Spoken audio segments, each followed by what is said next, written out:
Nakakalungkot na isang bagay na ating ipinaglaban para sa Pilipino, hindi maibibigay po sa dating Pangulo na minamahal ng marami. Ganyan ba po ang dapat na trato sa taong minahal ang bayan at minahal din ng taong bayan? Ilang beses na po nagsinungaling si now Brigadier General Jean Fajardo. Sana po, ma'am, bilang spokesperson, totoo lang po ang sabihin mo, alang-alang sa bayan. Your duty is to be loyal to our flag and to our country. Minahal namin kayo ni dating Pangulong Duterte.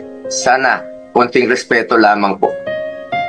Kung nagawa niyo yan sa akin, magsinungaling, mas nagagawa niyo po yan sa ibang tao. Respeto lamang sana.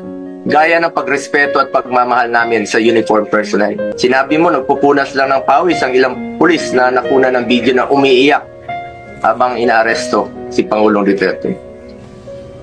Mapigilan mo bang umiyak? Nasasaktan po yan. Doon lamang po tayo sa katotohanan at piliin nyo lang laging magsabi ng totoo alang-alang sa bayan.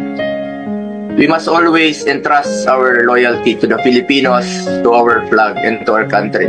Yan naman po parating sinasabi ni dating Pangulong Duterte sa inyo.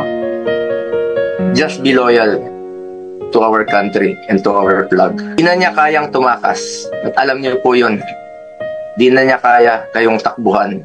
Dahil hirap na nga siyang maglakad, nagsusungkod na nga lang po siya. Imbis na umunlad, bigla tayong umurong. OFWs, pinapauwi natin. Noon, ginagawa natin ang paraan. In fact, si dating Pangulong Duterte, sumusulat yan sa mga king o sa leader ng ibang bansa para makauwi. And even nagre-raise tayo ng blood money para makauwi lang yung mga kababayan natin. Pero bakit baliktad niya yan? Bakit isinuko po ang sarili nating lahi?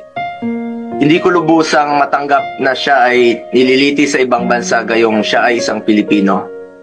Samantalang mayroon naman tayong maayos na judicial system sa ating bansa na nirerespeto. Kung consistent po ang gobyerno sa posisyon na ito na hindi kilalanin ang jurisdiction ng International Criminal Court, bakit hinayaan po nitong ma-implement ng warrant of arrest ang Interpol mula sa isang korte na hindi naman natin kinikilala? Ang issue na ito ay hindi lamang para kay Pangulong Duterte. Ito ay mahalagang usapin sa soberanya ng Pilipinas ang nakataya dito.